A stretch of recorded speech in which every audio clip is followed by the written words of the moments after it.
Hello दोस्तों, स्वागत है आपका हमारी यूट्यूब चैनल में। आज हम मेडिवल हिस्ट्री में गुलाम वंश के बारे में पढ़ेंगे। इस वीडियो में हम गुलाम वंश से संबंधित टॉप 70+ एमसीक्यू को कवर करेंगे। तो चलते हैं सेशन की ओर। यह है गुलाम वंश के शासक। गुलाम वंश का शासनकाल 1206 से 1290 ईस्वी के मध्य में था। गुलाम वंश की स्थापना कुतुबुद्दीन ऐबक ने 1206 ईस्वी में की थी।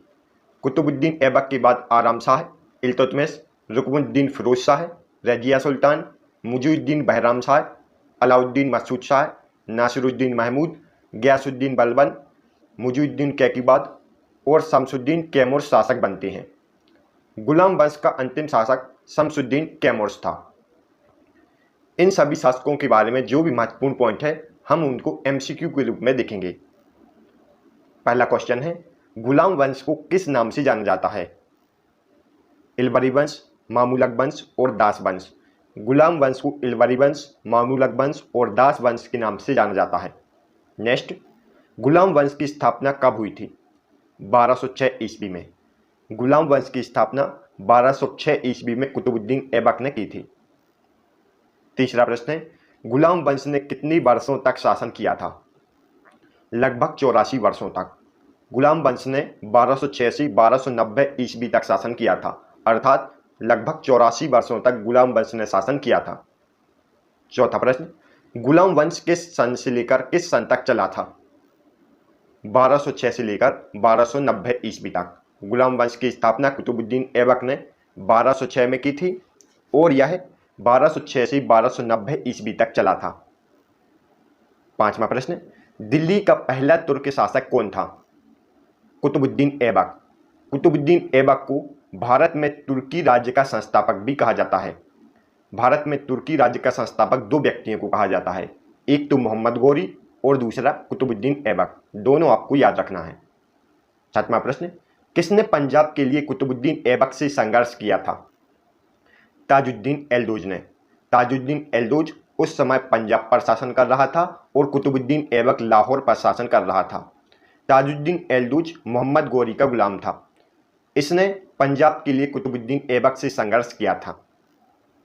सातवां प्रश्न, कुतुबुद्दीन ऐबक के काजी का क्या नाम था? फखरुद्दीन अजीज कूजी। फखरुद्दीन अजीज कूजी ने ही कुतुबुद्दीन ऐबक को घुड़सवारी और धनुर्विद्या सिखाई थी। आठवां प्रश्न, कौन सा शासक कुरान खां के नाम से प्रसिद्ध था? कुतुबुद्दीन ऐबक। कुतुबुद्दीन ऐबक बहुत ही सुरीले स्वर से कुरान पढ़ता था, इस कारण वह कुरान खां के नाम से प्रसिद्ध था। नौवां प्रश्न, मोहम्मद गोरी ने किसे शाही अस्तबल का अध्यक्ष नियुक्त किया था? कुतुबुद्दीन ऐबक को। प्रारंभ में मोहम्मद गोरी ने कुतुबुद्दीन ऐबक को शाही अस्तबल का अध्यक्ष नियुक्त किया था। 10वां प्रश्न, पहले कुतुबुद्दीन ऐबक ने किस शासक के अधीन मलिक व सिपह सलार के पद पर कार्य किया था? मोहम्मद गोरी के अधीन। पहले कुतुबुद्दीन ऐबक मोहम्मद गोरी के अधीन मलिक व सिपह सलार के पद पर कार्य करता था और मोहम्मद गोरी ने कुतुबुद्दीन ऐबक को मलिक की उपाधि प्रदान की थी। 11वां प्रश्न, दिल्ली के सुल्तान का पद संभालने से पहले कुतुबुद्दीन ऐबक कहाँ का गवर्नर था? लाहौर का। दिल्ली के सुल्तान का पद संभालने से पहले कुतुबुद्दीन ऐबक लाहौर का गवर्नर था। 12वां प्रश्न, कुतुबुद्दीन ऐबक ने निम्न में से कौन सी उपाधि धारण की थी? मलिक, सिपह सलार और लाख ए बख्श। यह उपाधि कुतुबुद्दीन ऐबक ने धारण की थी। लाख ए बख्श का अर्थ होता है लाखों का दान करने वाला। कुतुबुद्दीन ऐबक प्रतिदिन बहुत सारा दान करता था, इस कारण उसे लाख ए बख्श कहा जाता है। 13वां प्रश्न, कुतुबुद्दीन ऐबक का राज्याभिषेक किस सन में हुआ था? 1206 ईस्वी में। कुतुबुद्दीन ऐबक 1206 ईस्वी में अपना राज्याभिषेक करवाता है और इसी ने गुलाम वंश की नींव डाली थी। 14वां प्रश्न, किसने न अपने नाम के सिक्के चलवाए और न अपने नाम का खतवा पढ़वाए थे? कुतुबुद्दीन ऐबक ने। कुतुबुद्दीन ऐबक न अपने नाम के सिक्के चलवाता है और न अपने नाम के खतवे पढ़वाता है, क्योंकि कुतुबुद्दीन ऐबक ऐसा मानता था कि वह मोहम्मद गोरी के अधीन है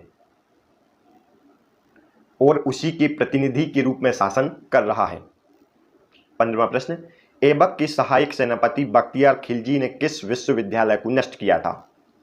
बिहार के नालंदा विश्वविद्यालय को। बख्तियार खिलजी जब बंगाल पर आक्रमण करता है तो उस समय वहां जाते समय उसने नालंदा विश्वविद्यालय को नष्ट कर दिया था। 16वां प्रश्न, तुर्कों द्वारा भारत में बनाई गई पहली मस्जिद का क्या नाम है? कुबल उल मस्जिद। तुर्कों द्वारा भारत में बनाई गई पहली मस्जिद का नाम कुबल उल मस्जिद है। 17वां प्रश्न, कुबल उल मस्जिद का निर्माण कुतुबुद्दीन ऐबक ने 27 जैनवा विष्णु मंदिर के स्थान पर किया था। यह कहाँ स्थित है? यह दिल्ली में स्थित है और यह मस्जिद इंडो इस्लामिक कला का सबसे पहला उदाहरण मानी जाती है। इसी के प्रांगण में लौह स्तंभ चंद्र स्मृति में बनाया गया था। यह सभी फैक्ट आपको याद रखना है। 18वां प्रश्न, कुतुबुद्दीन ऐबक ने किसकी याद में दिल्ली में कुतुब मीनार का निर्माण कार्य प्रारंभ करवाया था? बख्तियार काकी की याद में। बख्तियार काकी कुतुबुद्दीन ऐबक के गुरु थे और इसी मीनार के पास महरौली पिलर स्तंभ है। 19वां प्रश्न, कुतुब मीनार दिल्ली में स्थित है, इसकी ऊंचाई क्या है? इसकी ऊंचाई 72 मीटर या 234 फुट है। कुतुब मीनार दिल्ली में है और इसकी ऊंचाई 234 फुट या 72 मीटर है। 20वां प्रश्न, 1205 में गोखर के विरुद्ध युद्ध में मोहम्मद गौरी का साथ किसने दिया था? कुतुबुद्दीन ऐबक और इल्तुतमिश ने। 1205 में गोखर के विरुद्ध युद्ध में मोहम्मद गौरी का साथ कुतुबुद्दीन ऐबक और इल्तुतमिश ने दिया था। 21वां प्रश्न, ताज उल मासिर के लेखक हसन निजामी किसके दरबार के विद्वान थे? कुतुबुद्दीन ऐबक के। ताज उल मासिर के लेखक हसन निजामी कुतुबुद्दीन ऐबक और इल्तुतमिश के दरबार के विद्वान थे। 22वां प्रश्न, आदाब उल हर्ष व शुजाजात के लेखक फख्र ए मुदब्बिर किसके दरबार में रहते थे? कुतुबुद्दीन ऐबक और इल्तुतमिश के दरबार में। आदाब उल हर्ष व शुजाआत के लेखक फख्र ए मुदब्बिर कुतुबुद्दीन ऐबक और इल्तुतमिश के दरबार में रहते थे। 23वां प्रश्न, किसकी मृत्यु 1210 ईस्वी में चौहान खेलते वक्त लाहौर में हो गई थी? कुतुबुद्दीन ऐबक की। कुतुबुद्दीन ऐबक की मृत्यु 1210 ईस्वी में चौहान खेलते समय लाहौर में हो गई थी। 24वां प्रश्न, कुतुबुद्दीन ऐबक का मकबरा कहाँ स्थित है? लाहौर में। कुतुबुद्दीन ऐबक की मृत्यु लाहौर में हो गई थी और वहीं उसका मकबरा है। 25वां प्रश्न, किस सुल्तान को दानशीलता व उदारता के कारण मिन्हाज ने हातिम द्वितीय की संज्ञा दी थी? कुतुबुद्दीन ऐबक को। कुतुबुद्दीन ऐबक को मिन्हाज द्वितीय ने हातिम द्वितीय की संज्ञा दी। 26वां प्रश्न, आरम शाह का शासनकाल कितने समय तक था? लगभग 8 महीने। आरम शाह कुतुबुद्दीन ऐबक के बाद शासक बना जिसका शासनकाल सिर्फ 8 महीने था।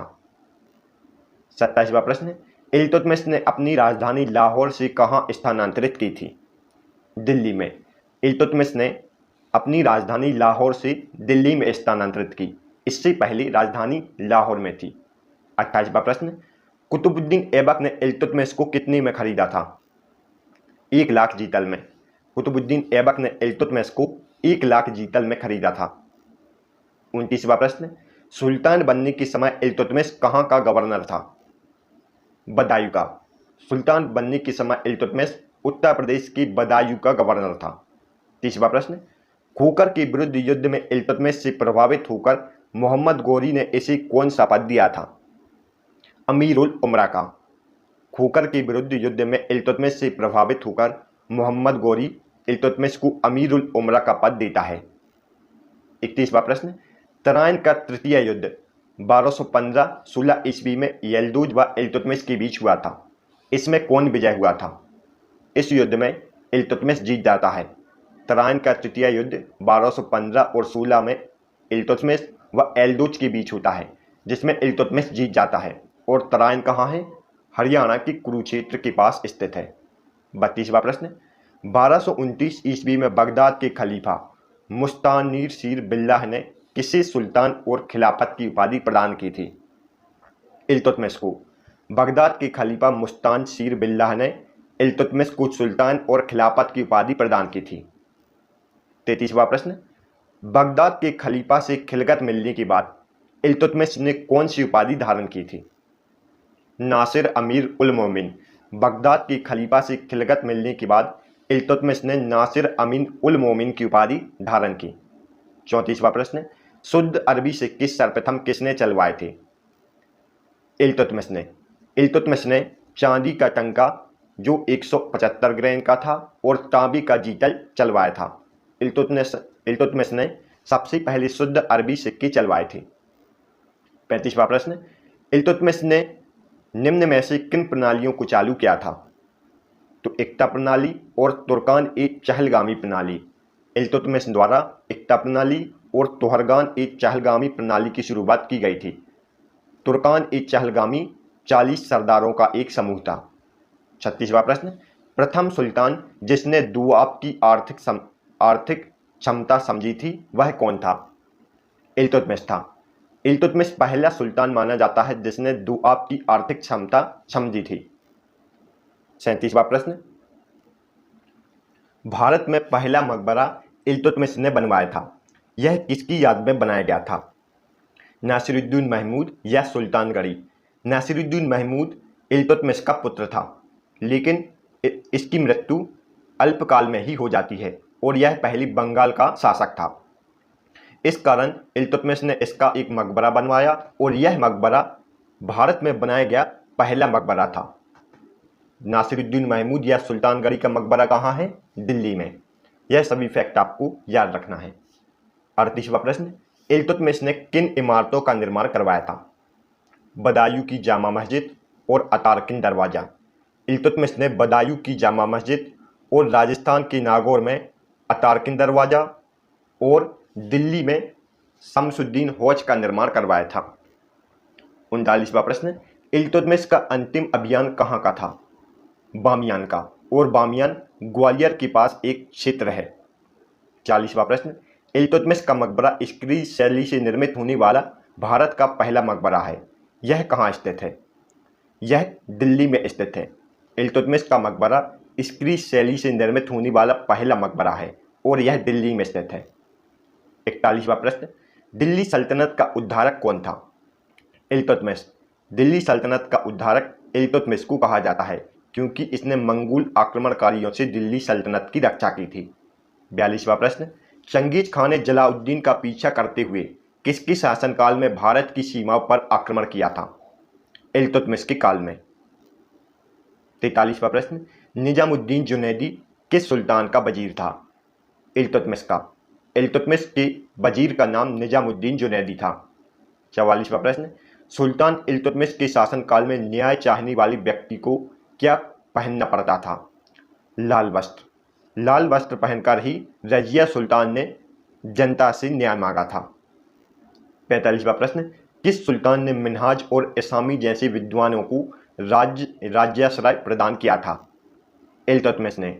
इल्तुतमिश के दरबार में मिन्हाज और इसामी जैसे विद्वान रहते थे। 46वां प्रश्न, ख्वाजा मुइनुद्दीन चिश्ती की दरगाह को किसने बनवाया था? इल्तुतमिश ने। इल्तुतमिश ने ख्वाजा मुइनुद्दीन चिश्ती की दरगाह को बनवाया था। 47वां प्रश्न, इल्तुतमिश ने बिहार में अपना प्रथम सूबेदार किसे नियुक्त किया था? मलिक जानी को। इल्तुतमिश ने बिहार में अपना प्रथम सूबेदार मलिक जानी को नियुक्त किया। 48वां प्रश्न, इस सुल्तान ने ईरान की राजतंत्रीय परंपराओं को ग्रहण किया उन्हें भारतीय वातावरण में संविनित किया? इल्तुतमिश ने। इल्तुतमिश ने ईरान की राजतंत्रीय परंपराओं को ग्रहण किया था और उन्हें अपने दरबार में लागू किया। अब इल्तुतमिश के बारे में कुछ अन्य तथ्य। इल्तुतमिश की बचपन का नाम अलमतस था और इसका पूरा नाम शमसुद्दीन था। इल्तुतमिश के पिता का नाम इलमका था जो कि इलबरी जाति के तुर्क थे। इल्तुतमिश शमसी वंश का था। इल्तुतमिश किस वंश का था? शमसी वंश का। इल्तुतमिश 1216 ईस्वी में गद्दी पर बैठा था और 1236 ईस्वी तक गद्दी पर बैठा रहा। इल्तुतमिश ने टंकों पर टकसाल का नाम अंकित कराने की प्रथा का प्रारंभ करवाया था। इल्तुतमिश ने टंकों पर टकसाल का नाम अंकित करने की प्रथा का प्रारंभ करवाया था। 49वां प्रश्न, भारत की पहली महिला सुल्तान कौन थी? रजिया सुल्तान, और रजिया सुल्तान इल्तुतमिश की पुत्री थीं। भारत की पहली महिला सुल्तान रजिया सुल्तान थी जिनका शासनकाल 1236 से 1240 ईस्वी के मध्य में था। 50वां प्रश्न, रजिया सुल्तान ने कौन सी उपाधि धारण की थी? उद्मत उल निस्वा। रजिया सुल्तान ने उद्मत उल निस्वा की उपाधि धारण की थी और यह उपाधि उनके सिक्कों पर अंकित मिलती है। नेक्स्ट, रजिया सुल्तान ने अपने समय में कौन सा अभियान किया था? रणथंबोर का अभियान। और रजिया सुल्तान ने यह अभियान 1236 से 1237 ईस्वी के मध्य में किया था। नेक्स्ट, रजिया सुल्तान ने किसी अमीर ए आखूर या अश्वशाला का अध्यक्ष नियुक्त किया था? याकूत को। रजिया सुल्तान ने याकूत को अमीर ए आखूर नियुक्त किया था। नेक्स्ट, रजिया सुल्तान की शादी किसके साथ हुई थी? अल्तुनिया के साथ, और अल्तुनिया उस समय भटिंडा का राज्यपाल था। नेक्स्ट, 1240 ईस्वी में डाकुओं के द्वारा रजिया की हत्या कहाँ कर दी गई थी? कैथल में। 1240 ईस्वी में डाकुओं के द्वारा रजिया की हत्या कैथल में कर दी गई थी और यह स्थान वर्तमान में हरियाणा में है। रजिया सुल्तान का शासनकाल 1236 से 1240 ईस्वी के मध्य में था और यह भारत की पहली महिला शासिका मानी जाती हैं। नेक्स्ट, तुर्की सरदारों द्वारा नायब ए मामूलिकात का नया पद बनाया गया था। इस पद पर सबसे पहले किसे बिठाया गया था? एतगीन को। एतगीन को नायब ए मामूलिकात का पद पर बिठाया गया था और यह पद मुजुद्दीन बहराम शाह के समय में बना था, जिसका शासनकाल 1240 से 1242 ईस्वी के मध्य में था। मुजुद्दीन बहराम शाह रजिया सुल्तान के बाद शासक बना था। नेक्स्ट, बलबन को किसके काल में फांसी का अख्ता प्राप्त हुआ था? अलाउद्दीन मसूद शाह के काल में। अलाउद्दीन मसूद शाह का शासनकाल 1242 से 1240 ईस्वी के मध्य में था और यह मुजुद्दीन बहराम शाह के बाद शासक बना था। अलाउद्दीन मसूद शाह ने अपना मजीर हासिब गयासुद्दीन बलबन को नियुक्त किया था। रजिया सुल्तान के काल में गयासुद्दीन बलबन अमीर ए शिकार के पद पर था, लेकिन अलाउद्दीन मसूद शाह ने अपना हाजिब गयासुद्दीन बलबन को आगे नियुक्त किया। नेक्स्ट, दिल्ली के सुल्तान का पद संभालने से पहले बलबन किस सुल्तान का प्रधानमंत्री था? नासिरुद्दीन महमूद का। नासिरुद्दीन महमूद ने अपनी पुत्री की शादी आगे चलकर बलबन के साथ करवा दी थी। नेक्स्ट, 1249 ईस्वी में नासिरुद्दीन महमूद ने किसी उलुम खां की उपाधि प्रदान की थी? गयासुद्दीन बलबन को। और नासिरुद्दीन महमूद अपनी पुत्री की शादी गयासुद्दीन बलबन के साथ करवा देता है। नेक्स्ट, कौन इल्तुतमिश की संतान नहीं था किंतु उसके वंश का अंतिम उत्तराधिकारी था? नासिरुद्दीन महमूद। नेक्स्ट, जमी पैबूस और सजदा प्रथा का प्रचलन किसने किया था? गयासुद्दीन बलबन ने। गयासुद्दीन बलबन 1266 से 1286 ईस्वी के मध्य शासक बना था। रजिया सुल्तान के बाद मुजुद्दीन बहराम शाह शासक बनता है, फिर उसके बाद अलाउद्दीन मसूद शाह शासक बनता है, फिर उसके बाद नासिरुद्दीन महमूद शासक बनता है, जिसका शासनकाल 1246 से 1266 ईस्वी के मध्य में था, और नासिरुद्दीन महमूद के बाद गयासुद्दीन बलबन शासक बना, जिसका शासनकाल 1266 से 1286 ईस्वी के मध्य में था। नेक्स्ट, दीवान-ए-अर्ज अर्थात सैन्य विभाग की स्थापना किसने की थी? गयासुद्दीन बलबन ने। दीवान-ए-अर्ज या सैन्य विभाग की स्थापना गयासुद्दीन बलबन ने की। नेक्स्ट, कौन सा सुल्तान है जो स्वयं को नायब ए खुदाई या ईश्वर का प्रतिनिधि कहता था? गयासुद्दीन बलबन। गयासुद्दीन बलबन स्वयं को नायब ए खुदाई या ईश्वर का प्रतिनिधि कहता था। नेक्स्ट, दिल्ली का पहला सुल्तान कौन है जिसने सीमा रेखा या सीमांत रेखा का निर्धारण किया था? गयासुद्दीन बलबन ने। नेक्स्ट, दिल्ली का पहला सुल्तान कौन है जिसने राजत्व का सिद्धांत लागू किया था? गयासुद्दीन बलबन ने। गयासुद्दीन बलबन ने सर्वप्रथम सीमा रेखा या सीमांत रेखा का निर्धारण किया और राजत्व का सिद्धांत लागू किया था। नेक्स्ट, किस सुल्तान को दिल्ली सल्तनत का द्वितीय संरक्षक माना जाता है? गयासुद्दीन बलबन को, क्योंकि इसने मंगोलों से दिल्ली सल्तनत की रक्षा की थी। इससे पहले इल्तुतमिश ने भी मंगोलों से दिल्ली सल्तनत की रक्षा की। इस कारण दिल्ली सल्तनत का द्वितीय संरक्षक गयासुद्दीन बलबन को माना जाता है। नेक्स्ट, भारत में प्रथम मकबरा कौन सा है जो शुद्ध इस्लामी शैली से निर्मित हुआ था? बलबन का मकबरा, और इस मकबरे में सर्वप्रथम वास्तविक मेहराब का प्रयोग हुआ था। बलबन का प्रथम मकबरा माना जाता है जो शुद्ध इस्लामी शैली से निर्मित हुआ था। अब बलबन के बारे में कुछ अन्य तथ्य। बलबन स्वयं को अफरासियाब वंश का मानता था। बलबन की दरबार का गठन फारसी पद्धति में किया गया था और बलबन ने जिल्ले इलाही की उपाधि धारण की थी। बलबन के बाद केकुबाद शासक बना जिसने मुजुद्दीन की उपाधि धारण की थी। बलबन ने ही नौरूज के त्योहार का प्रारंभ करवाया और लौह व रक्त नीति का कठोरता से पालन किया। बलबन ने इल्तुतमिश के द्वारा बनाया गया तुर्कान-ए-चहलगामी का विनाश कर दिया। तुर्कान-ए-चहलगामी 40 सरदारों का एक समूह माना जाता था। बलबन के दरबार में फारसी के प्रसिद्ध कवि अमीर खुसरो और अमीर हसन रहते थे। अमीर हसन को भारत का सादी भी कहा जाता है। बलबन के समय में बंगाल का विरोध करने वाला गवर्नर तुगरिक खां था। बलबन ने सीमा विस्तार की नीति नहीं अपनाई थी। बलबन एक ऐसा शासक था जिसने सीमा विस्तार की नीति नहीं अपनाई। बलबन ने दरबार में गैर इस्लामी प्रथाओं का भी प्रचलन प्रारंभ किया था। यह सभी फैक्ट आपको बलबन के बारे में याद रखना है। नेक्स्ट, गयासुद्दीन बलबन के बाद कौन शासक बना था? मुजुद्दीन कैकुबाद। नेक्स्ट, मुजुद्दीन कैकुबाद का शासनकाल कब से कब तक था?